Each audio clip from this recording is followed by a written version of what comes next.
Ok. 1 minuto ainda.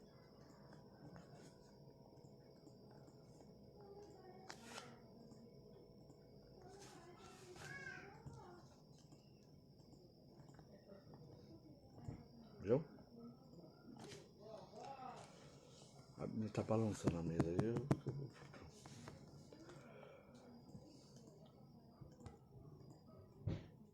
Ok. 3 horas. Boa tarde. A paz do Senhor para você. Estamos iniciando mais uma semana, ou seja, segunda, quarta e sexta, estudando a palavra de Deus, aprendendo mais a respeito de Deus no nosso Vem Estudar Comigo. Eu me sinto muito honrado e feliz de eu poder compartilhar com você e você poder estudar com a gente essa preciosidade da palavra de Deus. Semana passada nós terminamos então o nosso a primeira parte deste livro, que era a parte que falava a respeito da Bíblia. Hoje nós vamos iniciar então a doutrina de Deus. Doutrina de Deus. Então nós vamos agora para a introdução desse tema. Quantas vezes ouvimos alguém dizer qual é a necessidade de estudar teologia? Não basta que eu simplesmente ame a Jesus? Para muitos a doutrina não só é desnecessária, mas também indesejável, podendo ser facciosa. Entretanto, apresentaremos algumas razões pelas quais o estudo das doutrinas teológicas não é opcional. Em primeiro lugar, 1. A crença correta é essencial e influencia o nosso relacionamento com Deus. Na carta aos Hebreus, o autor disse o seguinte: sem fé é impossível agradar a Deus, porque quem dele se aproxima precisa crer que ele existe e que recompensa aqueles que o buscam. Ou seja, se eu digo que amo a Deus, eu vou procurar conhecê-lo melhor. Se eu digo que eu amo a Deus, eu vou então buscar a fonte pelo qual fala a respeito de Deus. E essa fonte que fala a respeito de Deus é a palavra de Deus, a qual nós acompanhamos ao longo da vida. É o livro que é a Bíblia Sagrada, né? Nossa Bíblia. Mas também existem, para um melhor aprimoramento, uma melhor compreensão, os cursos de teologia, que eles vão falar de alguns assuntos, alguns estudos que não estão inseridos. São estudos, pesquisas, enfim, que trazem para nós uma melhor compreensão daquilo que nós estamos lendo e que muitas vezes a gente não compreende. Então isso é importante. Sem fé é impossível agradar a Deus, ou seja, eu manifesto a fé quando eu busco a Deus. E se eu busco a Deus, eu busco conhecimento de Deus. Segundo, a doutrina é importante, tendo em vista que hoje se valoriza mais a experiência do que a verdade, né? Tem muita gente que, porque eu tenho experiência, eu vi alguns milagres, alguma coisa, tal, então eu já sei tudo. Ou então eu frequento a igreja há 20, há 30 anos, então já ouvi ali o suficiente, não preciso ler a Bíblia. De jeito nenhum. O único lugar que fala a respeito de Deus é a palavra de Deus. E o único que revela Deus para nós é o Espírito Santo. Então eu preciso ter uma continuidade de estar na presença de Deus e ser instruído através do seu Espírito Santo. Como eu vou conseguir isso? Buscando a revelação na palavra. Quantos hoje estão distantes da verdade divina por crerem incondicionalmente em um líder religioso? É o que eu falei agora há pouco. Eles estão baseados na sua fé, mais apoiados numa muleta, como se fosse uma muleta de um líder religioso, ao invés da palavra de Deus. Não significa que os líderes não sejam homens de Deus, nosso coração e que não deve estar neles, tem que estar em Deus. Eles são instrumentos pelos quais devem ser usados pelo Espírito Santo para trazer a verdade de Deus ao seu coração. É, resistem a qualquer comentário corretivo ou cauteloso, se deleitando com sentimentos subjetivos produzidos por clichês ou lendas, recusando a submeter a exames, né? Ou seja, ele mais ouve os outros, mais ouve aquilo que falam, as histórias que contam, do que propriamente buscando submeter o exame da palavra de Deus. E há uns que até inventam versículos, né? Sim, com certeza. Fala, né? mas a gente vê crentes falando de versículos que não existem na Bíblia. Igual aquele, 1000 passará, 2000 2000 não passará. chegará, Não, isso é coisa inventada pelo... Eu conheci um homem que falava assim, o vinho novo ele dá. Eu conheci um homem que falava assim, né? E mais Então, alguns, né? mais alguns. Livra-te dos mares, Dos que males, dos ares eu te livrarei. Dos ares que dos males eu te livrarei. Isso não é versículo bíblico, isso aí é apenas... Dizer inventado. Há características principais aqui, é o apego às tradições orais sem substâncias. Há uma enorme diferença entre ouvir falar de alguém e conhecê-lo pessoalmente. Ouvir falar de alguém é apenas saber que essa pessoa existe. Entretanto, conhecer alguém pessoalmente significa muito mais, né?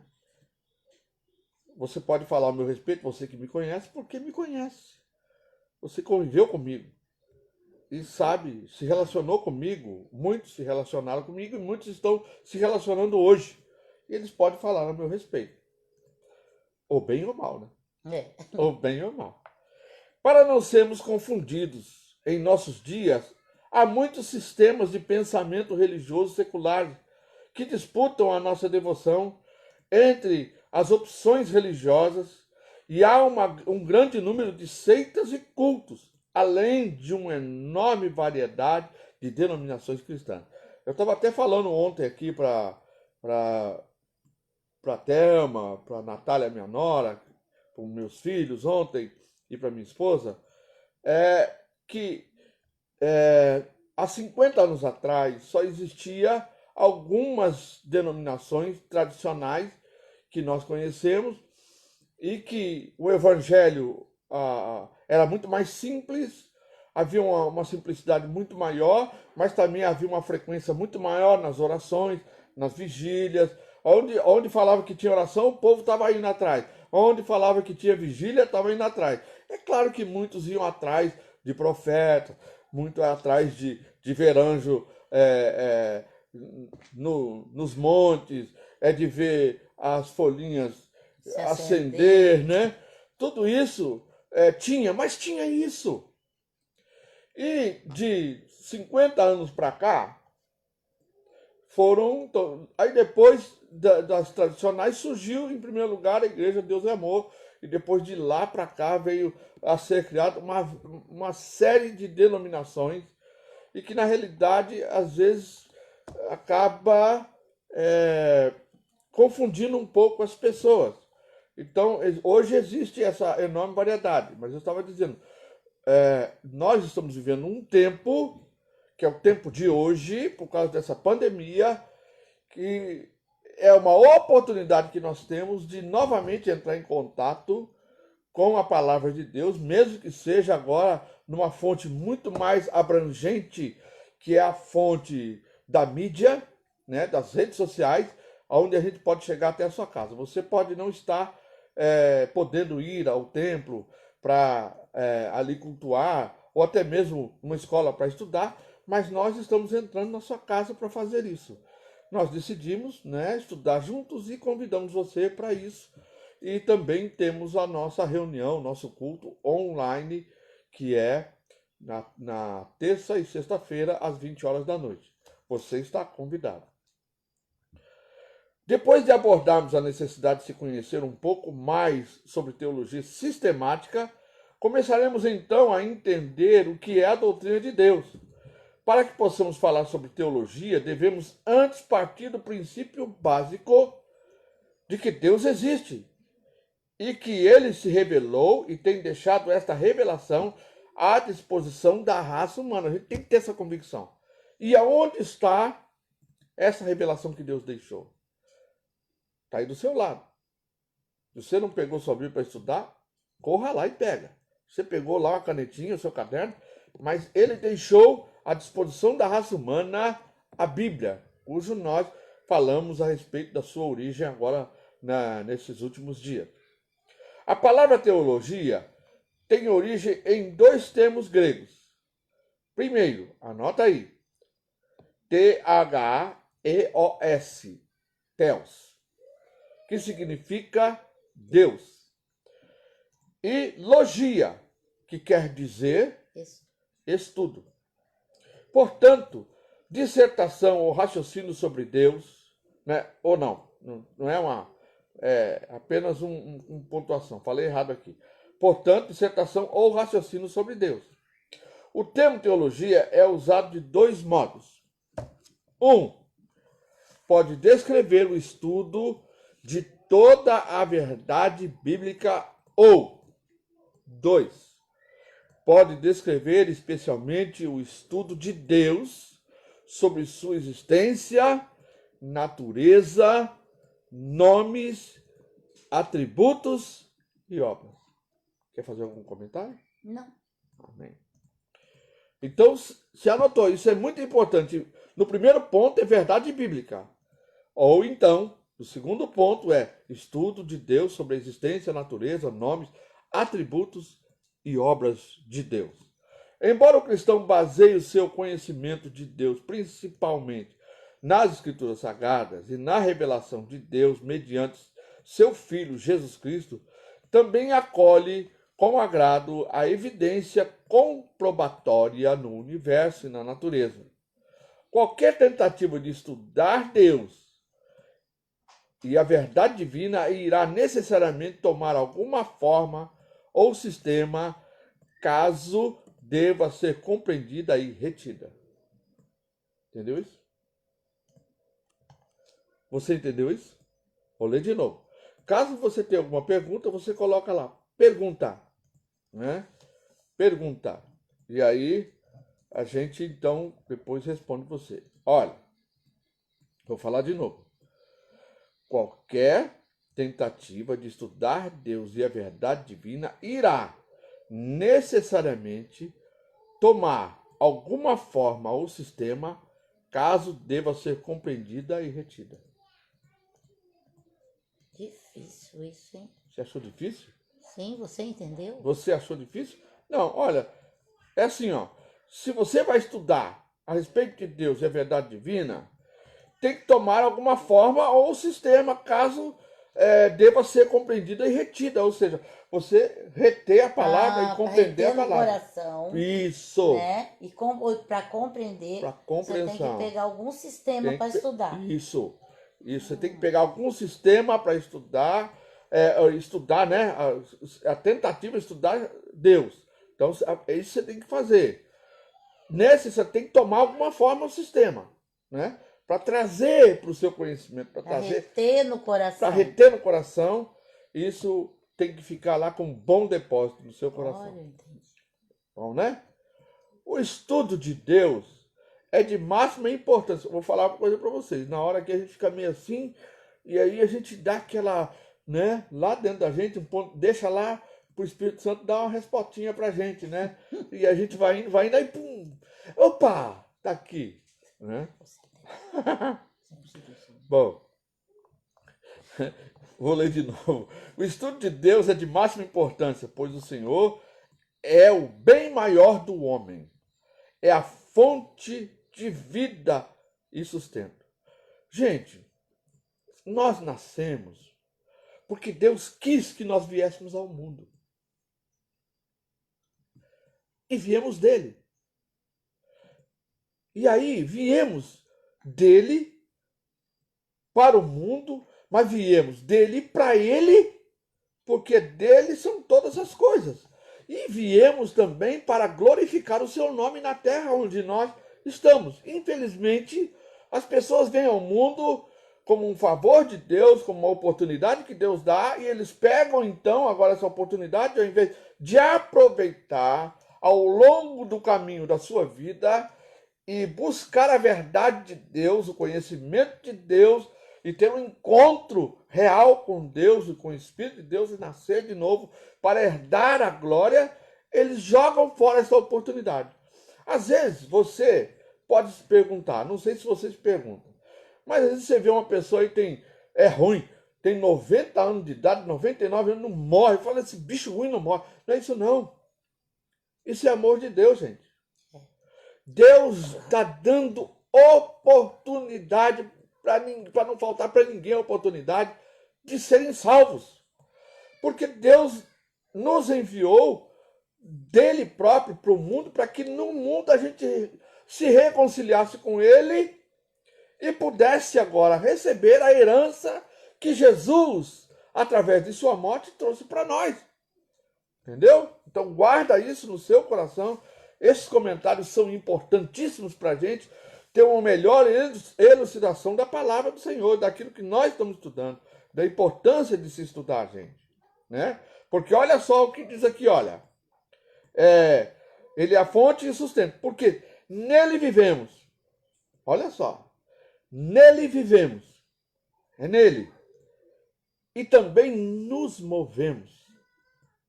Que bonito, né? E existimos, gente. É tudo nele. Existimos. Se você tem uma pergunta sempre perguntando, puxa vida, de onde viemos, para onde vamos? Isso talvez você não tenha, mas tem muita gente que tem essa pergunta. E não sei para onde eu vou. Não, está aqui, olha. Vivemos nele, nos movemos nele e existimos nele. Isso está escrito lá no livro de Atos dos Apóstolos, capítulo 17, versículo 28. Vamos só confirmar com a leitura da palavra de Deus.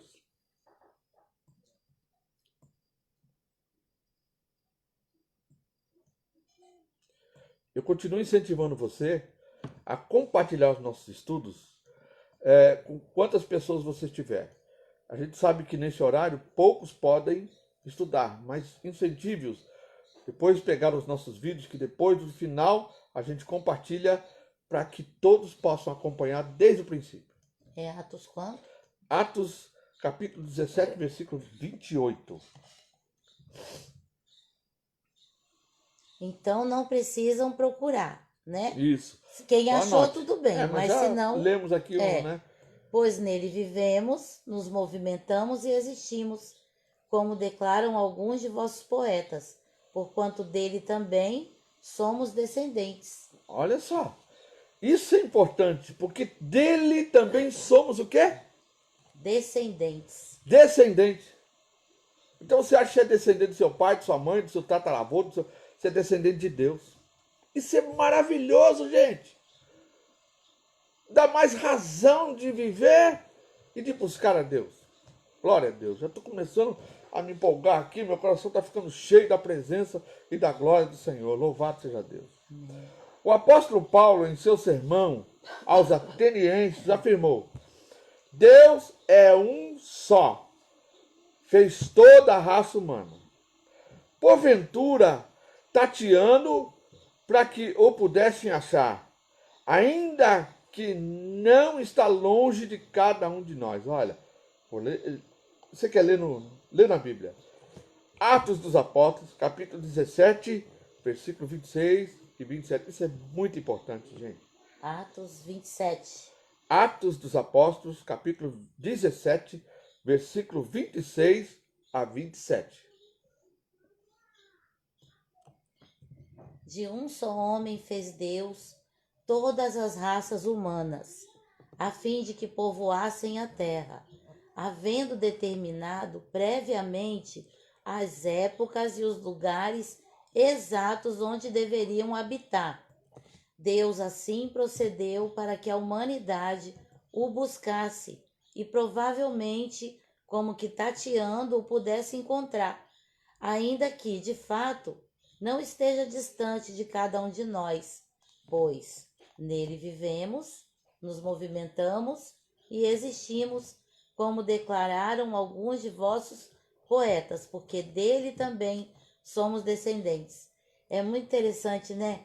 Que de um só homem Deus fez todas as raças humanas, raças humanas, Raças né? humanas, é. O pessoal fica tão assim, separando tudo, né? Ah, esse é amarelo, esse é discriminando, esse é moreno, esse é preto, esse é moreno, esse é vermelho, sendo que Deus fez na sua criação a variedade e colocou cada um no lugar geograficamente, né?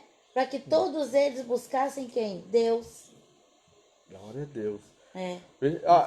Me fez lembrar uma situação como esse tateando no escuro, pudesse encontrá-lo. Eu não sei se é no livro Casa Favorita de Deus, do Tommy Tenney, que ele dá um exemplo tão, assim, tão simples, mas é muito importante esse exemplo. Ele fala assim, é como você brincar de esconde-esconde com a sua criança de 3, 4, 5 anos de idade, né? Aquele bebê. E aí você está brincando de esconde-esconde, você sai correndo para se esconder. E aí você se esconde e ele começa a te procurar. E aí quando ele começa a te procurar, e ele não te acha, o que o pai faz quando ele está escondido? Ele põe a ponta do pé um pouquinho para fora, para que na hora que a criança vê, ache ele. Deus sempre vai vai fazer algo de alguma forma para que a gente possa encontrá-lo. E essa é uma forma simples, né? Deus tem prazer de que a gente o encontre, ainda que ele tenha que colocar o pé para a gente ver que ele está ali. É como alguém se esconder atrás da cortina e ficar com os pés de fora. Louvado seja Deus. Em relação a esse assunto, João Calvino disse assim: quase toda a sabedoria que possuímos, ou seja, a sabedoria verdadeira, é sadia. Consiste em duas partes. Essa dia, não é essa dia. Essa dia consiste em duas partes: o conhecimento de Deus e de nós mesmos. É impossível conhecermos a nós mesmos e o nosso propósito na vida sem que haja em nós, olha só, algum conhecimento de Deus e de sua vontade. É impossível conhecer a nós mesmos e o nosso propósito na vida sem que haja em nós algum conhecimento de Deus e de sua vontade. Por isso que muitos consultórios psiquiátricos, de psicanálise, de psicólogos, né, de analistas, estão lotados. Porque não tem outra forma. Homem algum pode explicar o que acontece no seu espírito e na alma, né? Ele pode pegar os sintomas e ter uma dedução do que acontece com você. Mas conhecer nós mesmos, somente conhecendo a Deus e a vontade de Deus. Isso é muito elucidativo, gente, para a gente entender que sem Ele a gente não vive. Nenhum ser humano vai conhecer a si mesmo sem Deus. Nenhum ser humano. Isso é lindo, né? Glória a Deus, isso é maravilhoso, gente. Agora nós vamos entrar no capítulo 1, que fala sobre, anota aí, grifa ele, a existência de Deus. Vamos lá? Vai chegar um momento aí que eu vou dar uma paradinha assim, só para trocar de lugar, tá bom? Porque na próxima meia hora, minha esposa estará aqui também fazendo a sua parte. A existência de Deus é uma premissa fundamental das Escrituras. Quem não tece argumento para afirmá-la ou comprová-la? O cristão aceita a verdade da existência de Deus pela fé. Mas esta fé não é cega. Antes é baseada em provas que se encontram em primeiro lugar aonde? Na Bíblia. Nas Escrituras Sagradas ou na Bíblia. De forma secundária, na revelação de Deus na natureza. Ou seja, Você vem aqui para esse lugar feio que a gente mora aqui. Feio que eu digo contrário, né? Onde tem essa natureza tão bela que é aqui em Ubatuba. A gente fica deslumbrado com o que a gente vê, gente. E a gente olha que não pode existir isso sem Deus. sem Deus. Deus criou todas as coisas. E olha que a terra foi amaldiçoada por causa do pecado de Adão. Você imagina quando a Bíblia fala do rio da vida. Como é esse rio, gente? Se a gente vai ali, agora que não vem ninguém aqui por causa da pandemia, que a água está transparente, a gente fica assim, sabe, embasbacado. Imagina o rio da vida, como ele é. Como é? Não dá para descrever. A Bíblia diz isso, não dá para descrever. Não subiu ao coração do homem isso, né? A Bíblia pressupõe a existência de Deus em sua declaração inicial, Gênesis, capítulo 1, versículo 1. Gênesis.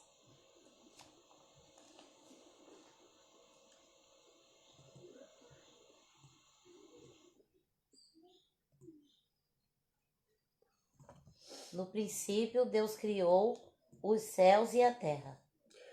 Então vocês vejam aí. No princípio criou Deus os céus e a terra. Isso a Bíblia pressupõe a existência de Deus. No princípio criou Deus. Criou Deus, né? Os céus e a terra. A Bíblia não descreve Deus apenas como criador de todas as coisas, mas também como o sustentador, aquele que sustenta todas as coisas. O Senhor Deus revelou gradativamente seu grandioso propósito de redenção por meio da escolha e direção do povo de Israel na antiga aliança registrada no Antigo Testamento, e também por sua culminação inicial, entenda bem isso, culminação inicial na pessoa e obra de Cristo no Novo Testamento. Por que diz inicial? Porque, claro, o final vai ser depois do milênio. Depois do milênio.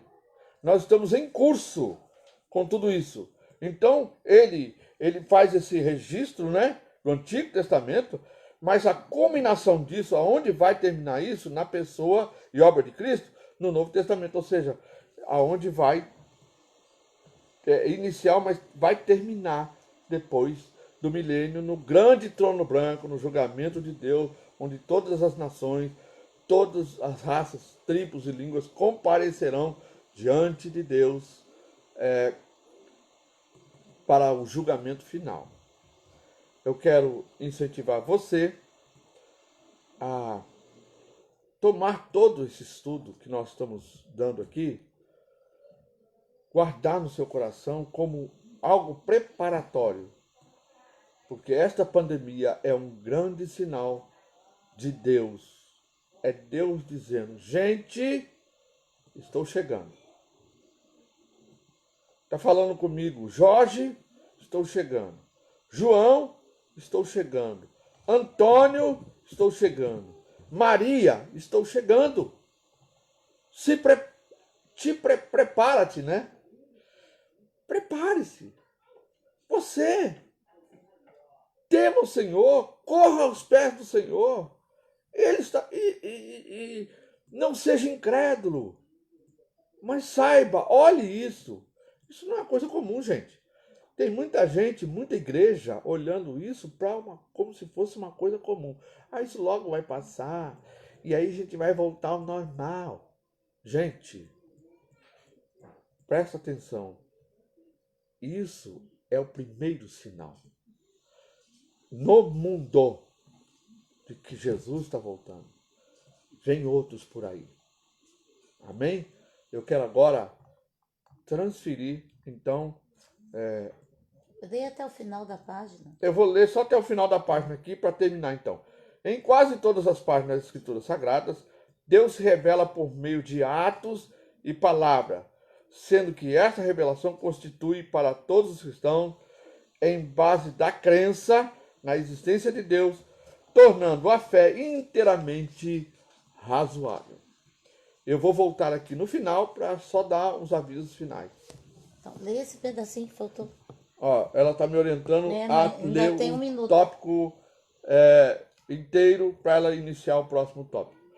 O finito não pode compreender o infinito. Só conhecemos a Deus na medida em que o próprio Deus se relaciona conosco. Veja isso, gente. O próprio Deus se relaciona conosco. Nós o buscamos. Nós o buscamos. Em que, mediante a revelação de si mesmo e por intermédio de Jesus Cristo, principalmente. Amém? Amém. Até daqui a pouco, então. Toma uma aguinha aí.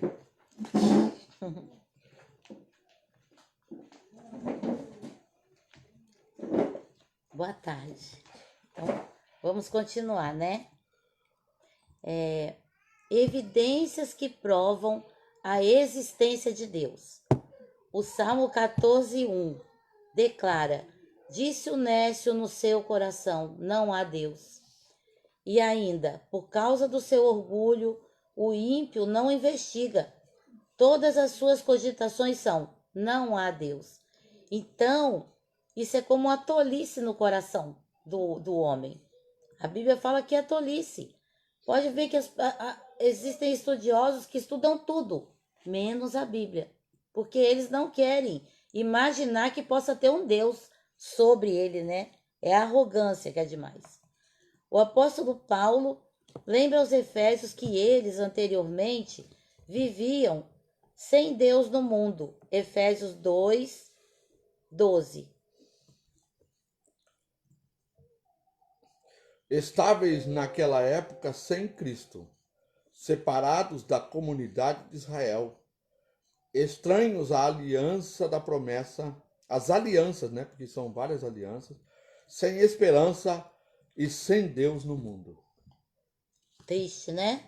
A incredulidade rejeita sem pensar qualquer possibilidade de haver revelação divina, pois o descrente rejeita a Bíblia como revelação divina e, como consequência, não aceita aquilo que ela revela e, com isso, recusa-se a crer no Deus da Bíblia. Por ser o homem finito e Deus infinito, não podemos conhecer Deus, a menos que ele se revele para nós, ou seja, a menos que Deus se manifeste aos seres humanos de tal forma que os homens possam conhecê-lo e ter comunhão com ele. Por isso que muitas vezes quando oramos pela salvação dos nossos queridos, a gente tem que orar: Senhor, revela-te a ele, porque ele precisa de revelação, né? Embora a Bíblia não apresente argumentos em favor da existência de Deus, não há há algumas evidências para os que desejarem ter a certeza de que há um Deus verdadeiro que se revelou ao mundo. Então vamos lá, né? Uma das evidências na natureza. O salmista diz: os céus manifestam a glória de Deus. Não precisa ler porque já tá, né? Salmo 19:1. Então na natureza. Eu falei já não. O apóstolo Paulo declarou: os atributos invisíveis de Deus, assim como o seu eterno poder, como também a sua própria divindade, claramente se reconhecem desde o princípio do mundo, sendo percebido por meio das coisas que foram criadas. Tais homens são, por isso, indesculpáveis. Então, é mais sério ainda, né? A natureza revela ele. Não tem como o homem falar assim: não sabia que existia um Deus. Uma coisa que me chamava a atenção, sabe, irmãos, e a todos que estão assistindo, né? Que você vê aqueles índios lá no meio da floresta, eles não encontram Deus, não, mas eles encontram o diabo. Porque a gente, ou índio, ou outras tribos, é tanta feitiçaria, é tantas coisas maldosas que há ali, sabe? Porque eles têm influência, eles acabam procurando a influência não de Deus. Apesar de que também eu li num livro chamado Pérolas Esparsas, de um um selvagem, né, que estava com o filho doente e não, com a família passando fome, e ele pede a Deus, fala assim, é esse Deus que eu não vejo, mas eu creio, manda alimento para minha família. E de repente apareceu um cervo para ele caçar. Deus enviou e ele agradeceu a Deus por aquele alimento, né? Essas e outras passagens das Escrituras dão a entender que Deus deixou provas a respeito de si mesmo no mundo que criou. O planeta Terra está está inclinado em seu eixo em relação ao Sol, estabelecendo assim as estações e a melhor distribuição de luz e calor durante o ano. Você vê até a posição da Terra em relação ao Sol. Quer falar alguma coisa, Jorge? A gente vê como Deus ele planejou de tudo de maneira harmoniosa para que Sim. pudesse servir a humanidade, né? A Terra fica a uma distância ideal do Sol, a fim de evitar o calor escaldante e o frio extremo. Então é certinho, né? O terceiro planeta, né? Certinho, nem é muito perto, nem é muito longe, para não congelar e para não torrar. A composição química da atmosfera se acha num equilíbrio ideal para a vida animal e vegetal. Quando baixa a temperatura, a água felizmente se expande e se torna menos densa quando congelada. Na forma de gelo, a água flutua sobre a superfície de lagos, rios e mares. Se a água, quando em seu estado sólido, se tornasse mais densa e afundasse, muitos rios, lagos e mares jamais se descongelariam e grande parte da terra tornar-se-ia glacial e inabitável. Que sabedoria, né, meus irmãos? Muito lindo. O universo em toda parte manifesta um movimento preciso e ordenado. Parece uma dança, né? Os planetas, a Terra, tudo ali sincronizado. O que fez o ouvido, acaso não ouvirá? E o que formou os olhos, será que não enxerga? Salmo 94, 9. Agora vamos ver na história. Não, já falou. O pastor aqui tá doido para ler, mas já estava escrito, irmãos. Na história agora vamos ver, né, a prova de Deus. Um exemplo da revelação de Deus na história é a preservação do povo de Israel. Essa pequena nação vem sobrevivendo ao longo dos séculos, em ambientes basicamente hostis, muitas vezes em face de severa oposição. Então Deus preservou esse povo que através dele a palavra chegou até nós. Agora, na revelação geral, em todas as culturas, em todos os tempos e lugares, os homens vêm crendo na existência de uma realidade superior a si mesmos e até em algo superior à raça humana. A palavra de Deus declara que o homem foi criado à imagem de Deus e disse Deus: façamos o homem à nossa imagem, conforme a nossa semelhança, e domine sobre os peixes do mar, e sobre as aves dos céus, e sobre o gado, e sobre toda a terra, e sobre todo o réptil que se move sobre toda a terra. E criou Deus o homem, à sua imagem. A imagem de Deus o criou, macho e fêmea os criou. Gênesis 1, 26, 27. Vai ler? Não, isso foi o que eu acabei de ler. Não devemos buscar a imagem de Deus no homem físico, pois Deus é espírito. Jó 4, 24. Pode ler. Agora sim, né? Agora eu vou conseguir ler, né? Jó 4, 24. É Jó. É Jó, né, mano? Ou é João, amor? É João, né? É João? Deixa eu ver se eu... Se é Jó ou João, viu, irmãos? Não é Jó, é João. É João. Evangelho de João. É 4, 24. 24. Porque Não tem. Tem 24 no Jó. Não, é 4. Deus é espírito e é necessário que os seus adoradores o adorem em espírito e em verdade. Então, não adianta o ser humano buscar uma imagem física de Deus, porque Deus é espírito.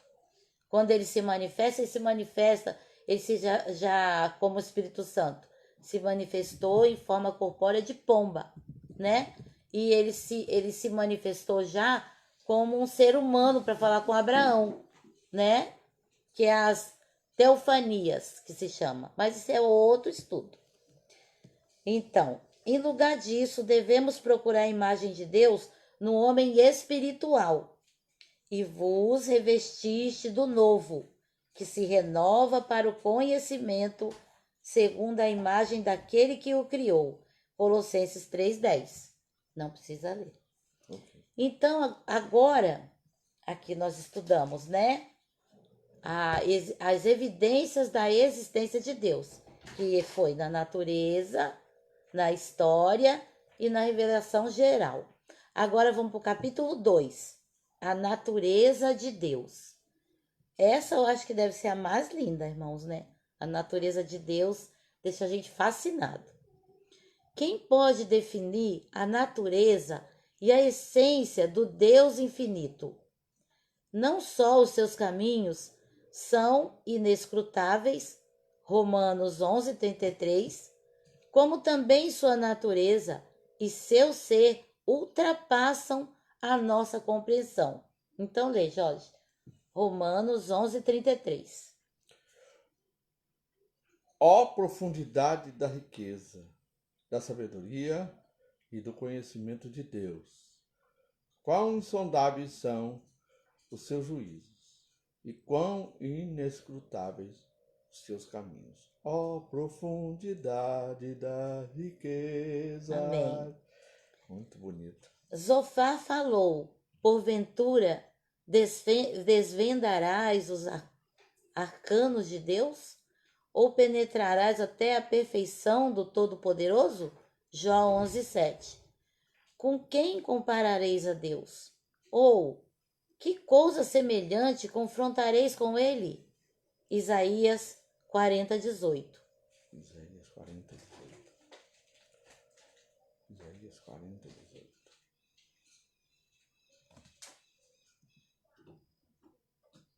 Com isso, irmãos, enquanto o Jorge procura, a gente vê uma coisa, né? A perfeição de Deus é tanta que quando a gente vê alguma coisa errada, irmãos, nunca está em Deus, está sempre no homem. Nunca está em Deus. Deus é perfeito. Lê. Afinal, com quem Deus pode ser comparado? Com o que ele se parece. Desde que o tempo teve início, o homem tem procurado descrever ou retratar Deus por meio de figuras, pinturas e palavras descritiva, mas sempre tem falhado, ficando muito distante do seu alvo. Todavia, Deus nos revelou o necessário de sua natureza essencial para que possamos servi-lo e adorá-lo. Sem a revelação, o homem nunca seria capaz de adquirir qualquer conhecimento de Deus. E, mesmo depois de ter se revelado objetivamente, não é a razão humana que descobre Deus, mas é Deus que se descerra aos olhos da fé. Isso é lindo, irmãos. A gente estava vendo no The Chosen, né? O escolhido. Foi Abraão, né, Jorge? Falando, conversando com um pessoal da terra lá, né? Falando das coisas que aconteceu com ele, né? E do que Deus mandou ele sair da família, e Deus fez isso, fez aquilo. E aí o homem se escandalizou, ele falou, mas eu não iria atrás de um Deus desse, eu não. Aí ele falou assim, só uma coisa, não sou eu que escolhi Deus, Deus me escolheu. Falou assim. Eu achei muito lindo isso, né? O Senhor, Ele se revela a nós. Ele quis se revelar a nós, aos olhos da fé. A gente pensa assim, mas e aí a pessoa que não tem fé, né? É assim, queridos. A falta de fé, esse racional duro que faz a pessoa muito descrente, é por causa da soberba do homem. Por isso que muitas vezes precisa acontecer uma pandemia, uma situação extrema na vida das pessoas para eles se humilharem e querer conhecer Deus. Porque o homem ele se enche de tanto orgulho que ele não quer conhecer a Deus, sabe? É desse jeito. Contudo, pela aplicação da razão humana, santificada ao estudo da palavra, o homem pode, sob a direção do Espírito Santo, obter um sempre crescente conhecimento de Deus. Em sua palavra, o Senhor Deus revela a si mesmo, fazendo-se conhecer ou proclamando o seu nome. Falou Deus a Moisés e disse: Eu sou o Senhor, e eu apareci a Abraão e a Isaque e a Jacó como o Deus Todo-Poderoso. Mas, pelo meu nome, o Senhor, não lhe fui perfeitamente conhecido. Êxodo 6:3, que não precisa coisa. Por ser um Deus pessoal, se apresenta às pessoas. Então, Deus não é assim, eu sou Deus só de multidão. Não. Ele é seu Deus, ele é o meu Deus, ele é pessoal, ele te conhece, ele me conhece. Quando Moisés pergunta o que diria para identificar a pessoa que o enviara ao povo de Israel, o Senhor respondeu dizendo-lhe: seu nome, eu sou o que sou. Eu serei o que serei, né? Entre aspas. Êxodo 3:14. A natureza de Deus melhor se revela por seus atributos. Precisamos ter o cuidado de não imaginá-lo como sendo abstrato, mas como meios vitais que revelam a natureza de Deus. Segundo Eurico Bergsten, atributo é uma característica essencial de um ser, aquilo que lhe é próprio, né? Como você descreve uma pessoa, né? Como você descreve ela, ela é muito brava, ela é séria, não, ela é alegre, ela é muito feliz, ela é muito boa, as características dela. Portanto, são aquelas características essenciais, permanentes e distintivas que podem ser afirmadas a respeito de Deus. Várias declarações sobre Deus nas Escrituras definem diversos aspectos de sua natureza, tais como Deus é Espírito, João, né, que o Jorge leu, Deus é luz, 1 João 1,15, não, 1,5. 1,5. Esqueça de anotar, né? Não esquece de anotar, viu? 1 João 1,5. E a luz resplandece nas trevas, mas as trevas não venceram. Amém. Então, a luz que resplandece nas trevas é Deus. Deus é amor. 1 João 4:8. 1 João 4:8. Deus é amor. É primeira epístola, né? Sim. Tá. Aí é 4:8. É 4:8? Aquele que não ama não conhece a Deus. Portanto, Deus é amor. Vou repetir. Aquele que não ama, ou seja, seu próximo, seu vizinho, não ama seu pai, sua mãe, não ama o próximo, não conhece a Deus. Portanto, Deus é amor. E Deus é fogo consumidor. Hebreus 12:29.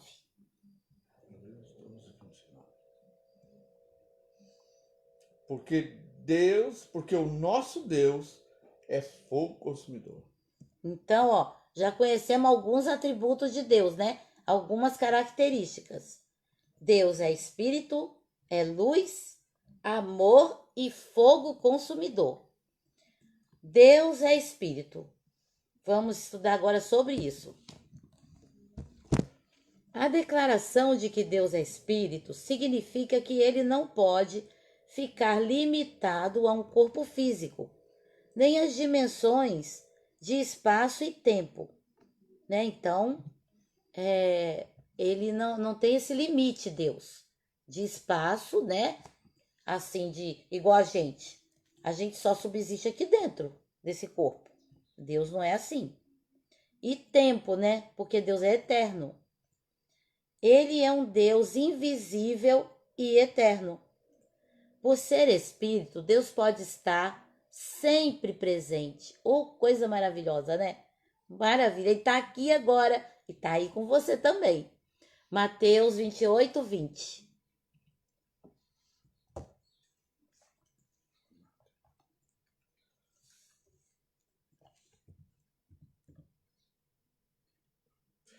Ensinando-os a obedecer a tudo quanto vos tenho ordenado.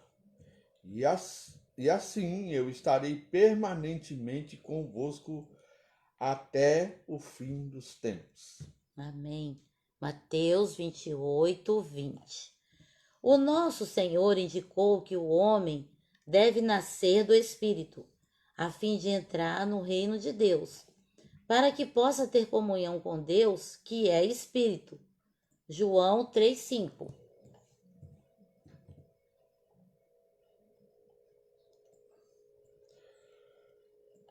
Arrazoou Jesus. Em verdade te asseguro, ou te digo, né? Quem não nascer da água e do Espírito não pode entrar no reino de Deus. Amém. Dois problemas surgem com respeito à afirmação de que Deus é Espírito. Primeiro, algumas passagens bíblicas representam Deus como tendo olhos, ouvidos ou braços. Isaías 52:10. Isaías 52:10.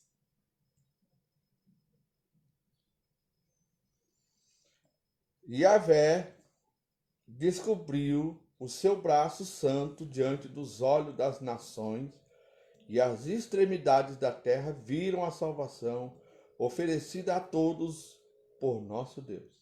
Agora, Salmo 34:15.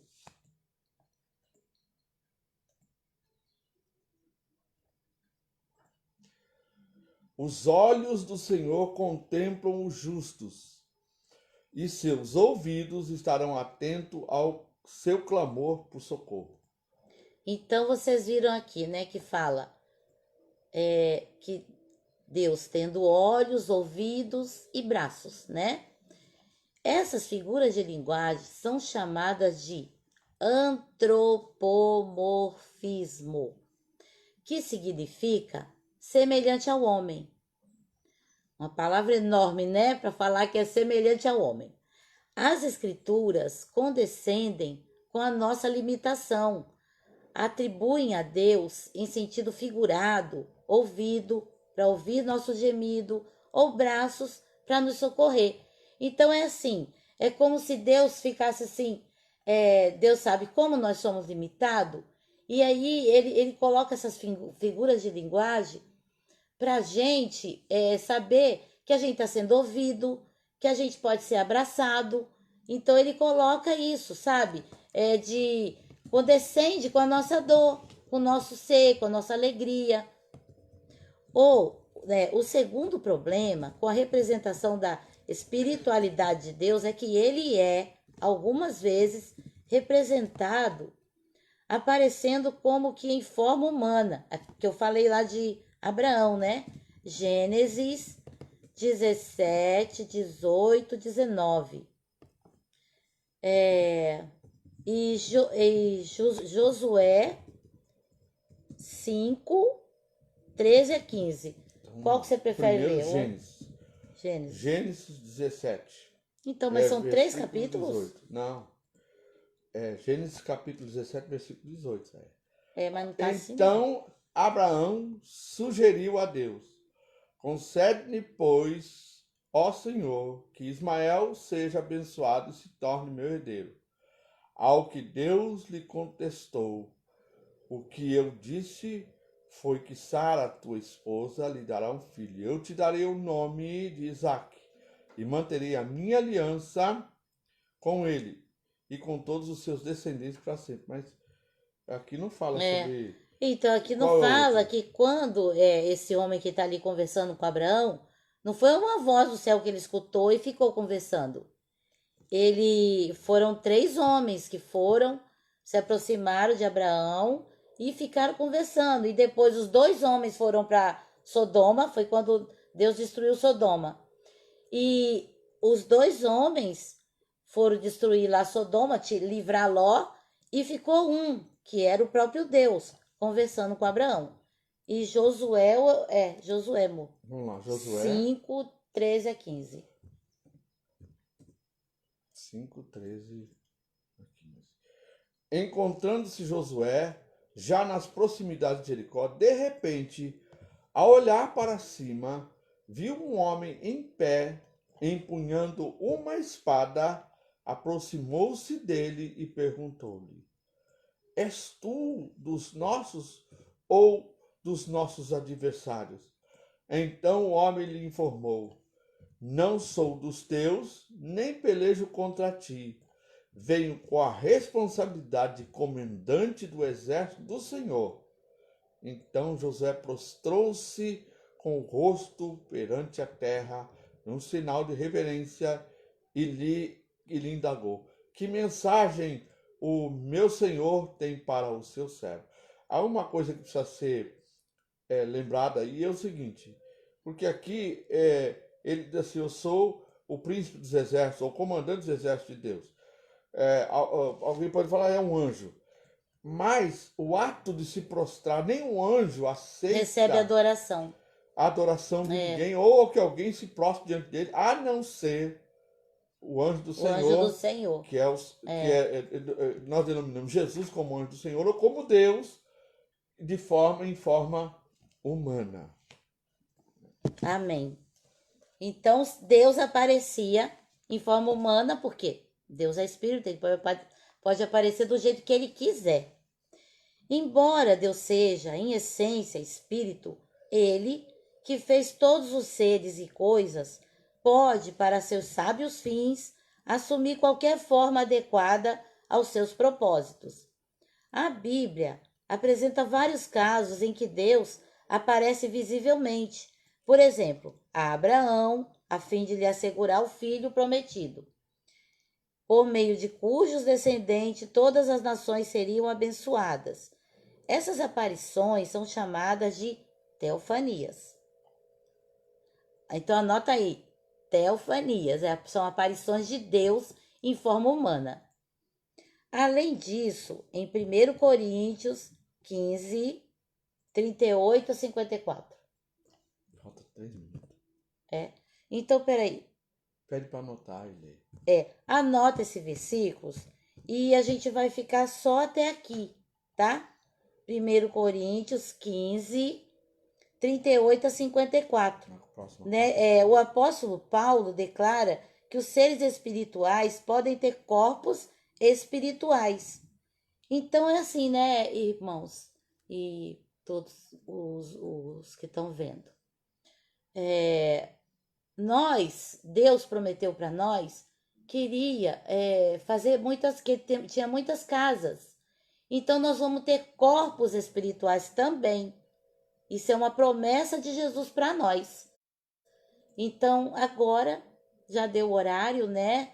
E agora o Jorge vai vir aqui dar os últimos recados, tá? Então eu agradeço já a companhia de vocês e até quarta-feira, tá bom?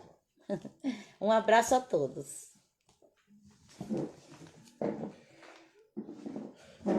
Amém, irmãos. Não dá vontade de parar porque enche tanto o nosso coração, mas nós temos um compromisso com você, né? E também com aqueles que você compartilhar, porque é 1 hora apenas, né? Mas 1 hora, o que você gasta em 1 hora do seu tempo? gaste na presença de Deus. Eu quero aqui dar esses avisos finais, e que na próxima quarta-feira, então, às 15 horas, estaremos aqui novamente. Amanhã, terça-feira, às 20 horas, temos o nosso culto online. Então, compareça aí na sua casa. Você não está podendo ir para a igreja, mas o culto está indo para sua casa. Vocês têm notado que os cultos têm demorado apenas 1 hora ou 50 minutos de culto. E a nossa intenção é preparar você e todos quantos ouvirem para estarem prontos para a volta do Senhor. Estamos trazendo tudo isso para benefício e edificação do seu coração e de quantos mais puderem assistir esses vídeos. Então, de você a compartilhar com quantos você puder compartilhar. Isso é uma preciosidade, são riquezas inefáveis. Só apenas um comentáriozinho assim rápido para você imaginar aí. Com certeza, o Jardim do Éden não era nada disso que a gente está vendo aqui, era muito mais bonito, viu? Que Deus possa te abençoar. 4 horas. Que Deus possa te abençoar e que te dê aí um final de tarde e noite na presença de Deus. Muito obrigado por sua companhia. Amém.